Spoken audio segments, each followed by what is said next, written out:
Hey everybody, welcome back to another episode of Throwback Thursday. Today we are going back to 1999 and opening a hobby box of Pacific Paramount. You can see Tony Gwynn is on the top of the box.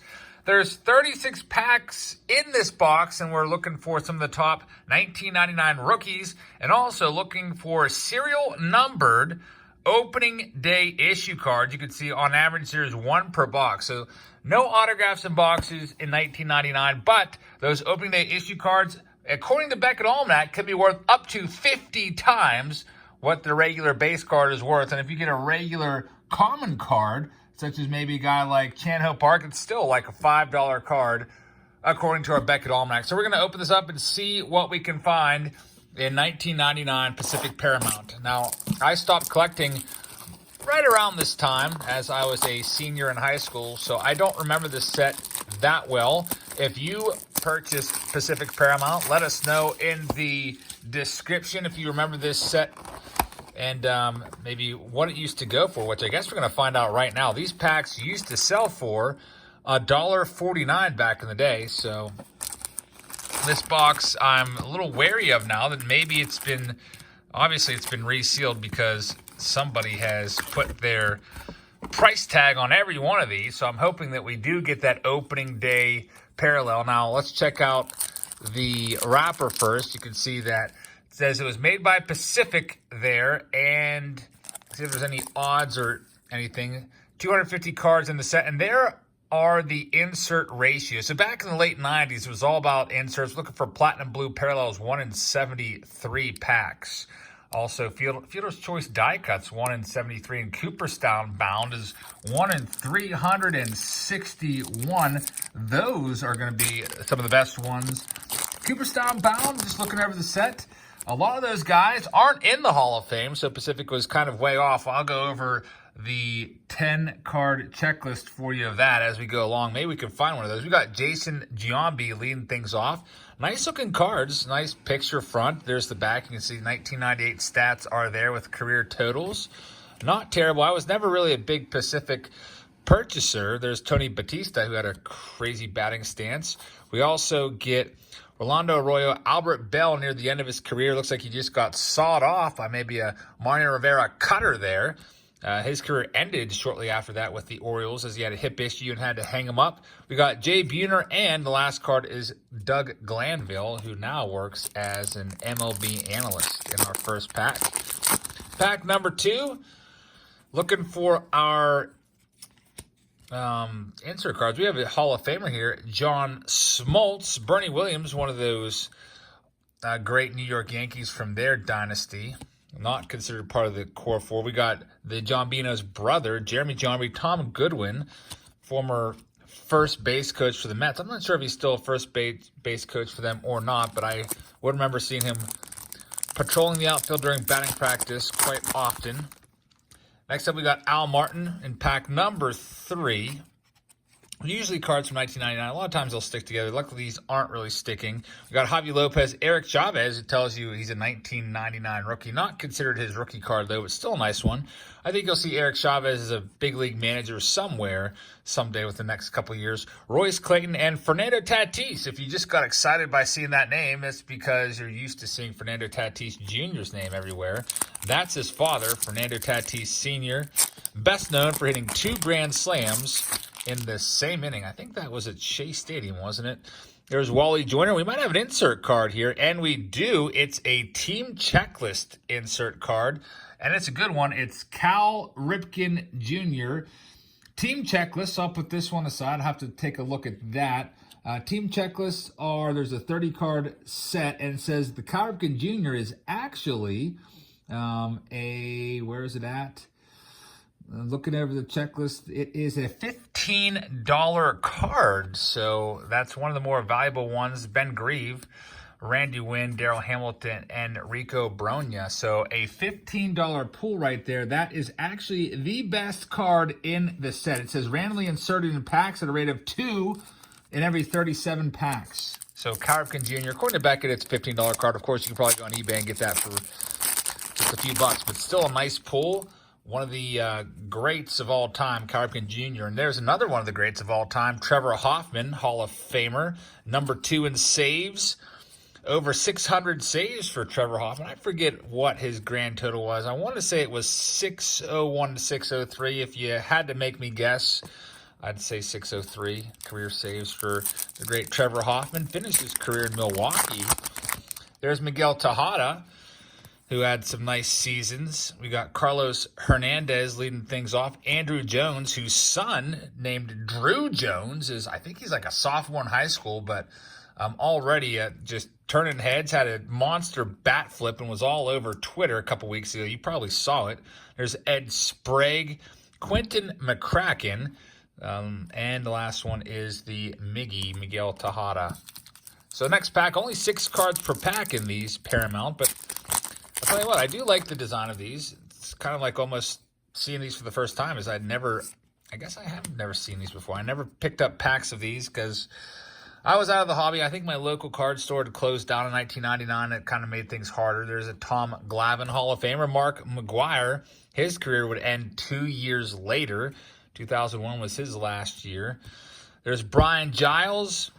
We also have Dave Martinez. You guys know Dave Martinez because he's a World Series champion manager now, as he guided the Nationals to the championship this past year, despite almost losing his job in May when they were floundering. We have an Ivan Rodriguez insert card here, Pacific Paramount, card number 36. This one is called Paramount Personal Bests. According to Beckett, it's a $6 card. This is 1 in 37 packs for this insert. So 2 nice inserts so far, and they're both Hall of Famers. Tony Gwynn, this card was actually featured on the front of the box, which is pretty cool. Dean Palmer, let's remember him from his days with the Texas Rangers. And moving on to our next pack. I really would like to find some of these Cooperstown bound, sorry. I don't feel like editing that out, so I'm stutter over my words for a little while. There's Matt Williams, Andres Galarraga, Matt Clement, who's now a basketball coach at a nearby high school. Butler area. He is the head basketball coach, and he has been there for several years. So shout out to all you folks up in Butler. You guys know and love Matt Clement. We have Andy Venice, one of my least favorite players, and here's one of my most favorite players. Barry Bonds also being sawed off, but it's probably a home run because he's Barry Bonds, and just an absolute beast. Would love watching him play, of course. He's got that whole steroid issue surrounding him. I do hope he gets into the Hall of Fame someday, albeit maybe with an asterisk. All right, moving on to the next pack. Looking for, speaking of Cooperstown bound cards, I think maybe that word bound is throwing me off and making it harder for me to pronounce. There's a nice Ken Griffey Jr. That's a beautiful looking card right there. The checklist of that, Greg Maddux, check. He got into the Hall of Fame. There's a nice Edgar Martinez. He's a Hall of Famer. Curt Schilling will be a Hall of Famer next year. Cal Ripken, check. Nomar Garcia-Parra is in the Cooperstown bound set. Nope, not even close. Then we got Sammy Sosa. He's also a no. Frank Thomas. And how about this? We'll get back to that Cooperstown set in a minute. We have our opening day issue. May 12th, 1999 is the date on that. It's 46 of 74. Of course, it's Butch Husky. It couldn't be somebody better. But that's these cards are worth 50 times what, supposedly 20 to 50 times what they book for. You can see that's a really low print run right there. Butch Husky, so not worth as much as our inserts, but still pretty cool. 1 per box. There's Alex Rodriguez, who won't be a Hall of Famer, doesn't look like, but we'll see. He'll be on the ballot coming up in a couple of years. There's Will the Throw Clark, who looks really weird in an Orioles uniform also, possibly a little out of shape near the end of his career there.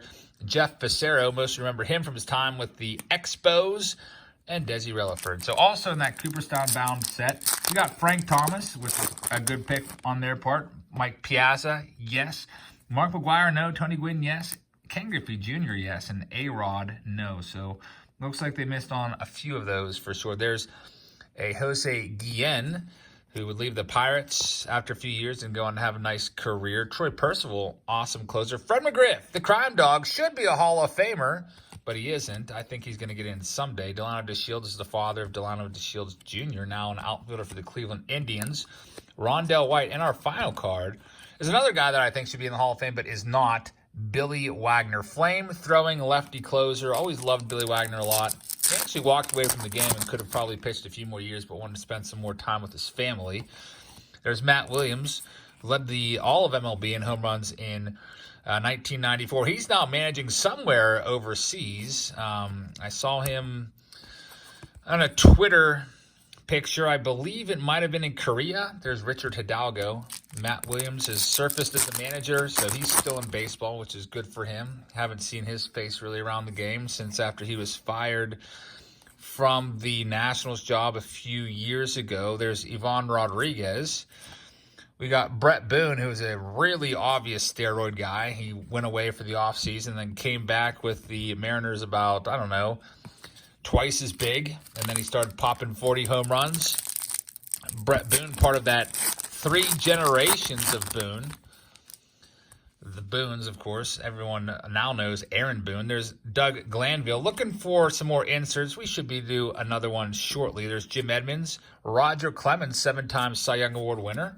Another guy who has the steroid shadow over his candidacy for the Hall of Fame. There's Tim Raines, who's a Hall of Famer. Wilton Guerrero. And our last one here is good old Derek Bell.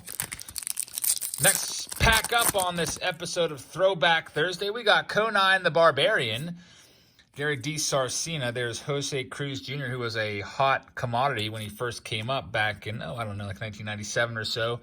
Tony Phillips. We got Brad Fulmer. And our last one is Ryan Christensen. Moving on. Had to decide between a couple different boxes in this Throwback Thursday, but I figured, you know what? Haven't done any Paramount yet, so trying to do all of the different products that I can over the life of this channel. There's an Ivan Rodriguez, so our second Ivan Rodriguez insert. This is called a Fielder's Choice insert.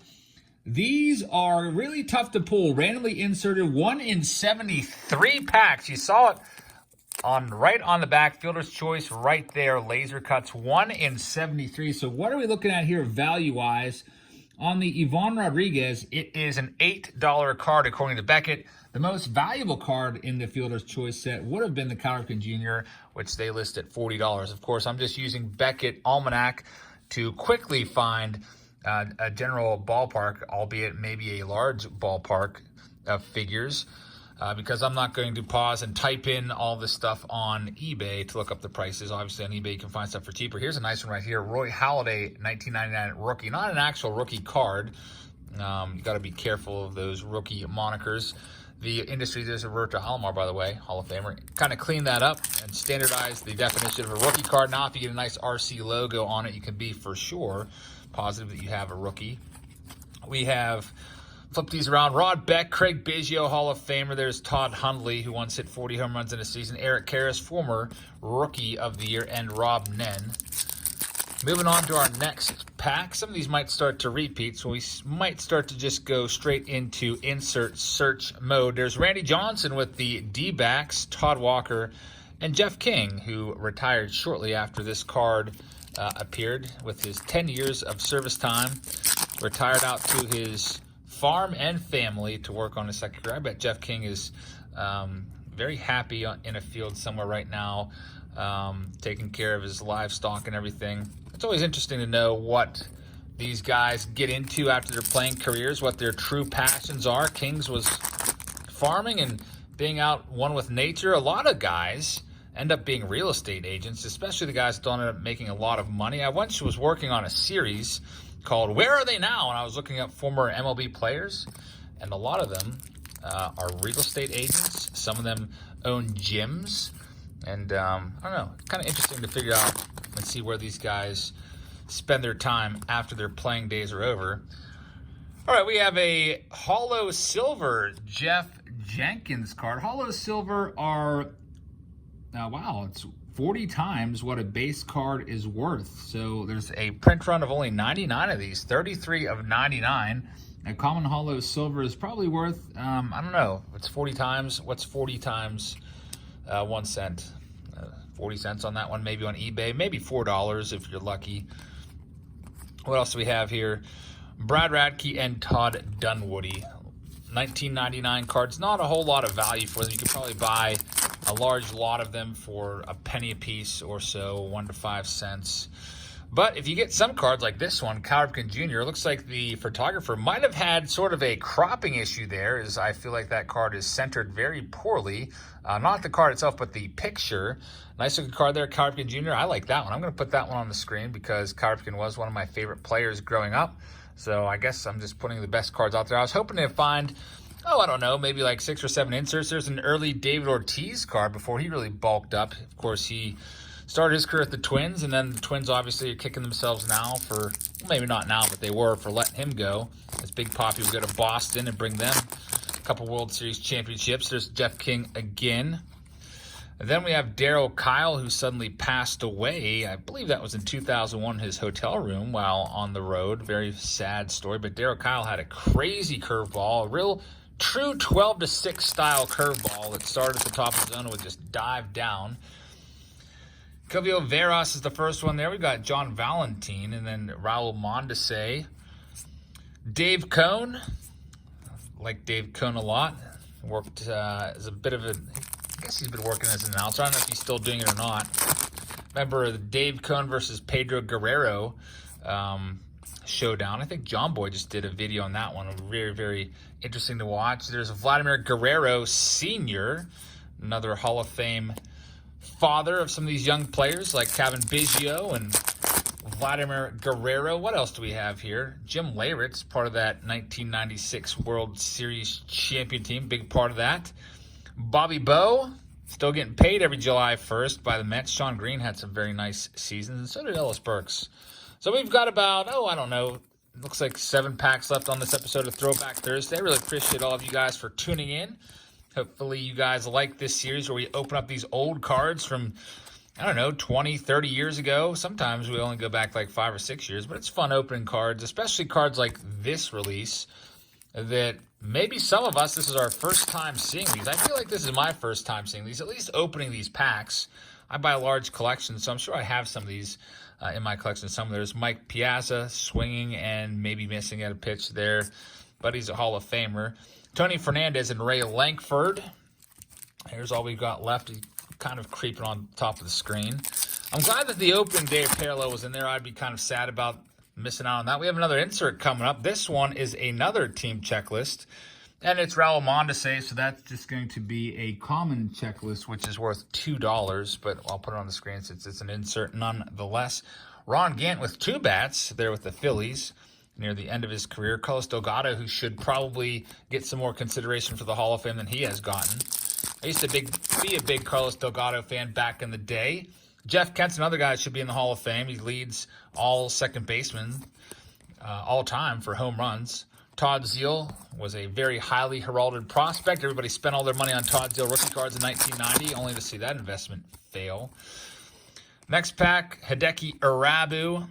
Failed project with the Yankees fans. You Yankees fans out there remember Hideki Irabu. And we have another insert card coming up, I do believe. There's Mike Mussina. Nice looking landscape card. He's a Hall of Famer. I thought I saw a shimmer of something. Derek Jeter. You guys all know Derek Jeter. I'm putting that one on the screen because Derek Jeter is one of my faves. And I guess there is no insert there. I got faked out by something. Wally Joyner. 2 packs left on this episode of Throwback Thursday. Again, if you're new here, make sure you hit the subscribe button. We'd love to have you along. Every Thursday we do these old videos. And trying to do a video every day. Bartolo Colon upside down card. Nothing special about that one. I also hit the thumbs up button. I would very much appreciate that. Trevor Hoffman is the last card. And here's our final pack on this episode of Throwback Thursday for $19.99 Paramount. You can pick up a box of these for, maybe $15 to $20 on eBay. There's Kevin Ory.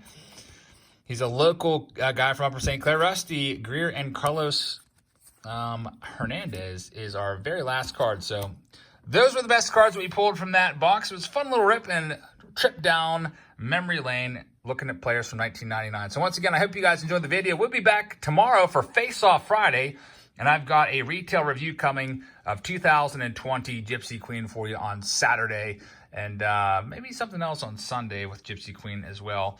I hope you guys are staying safe out there. Wash your hands. Don't touch your face. practice social distancing, and I hope you guys have a great rest of your evening. Good night, everybody.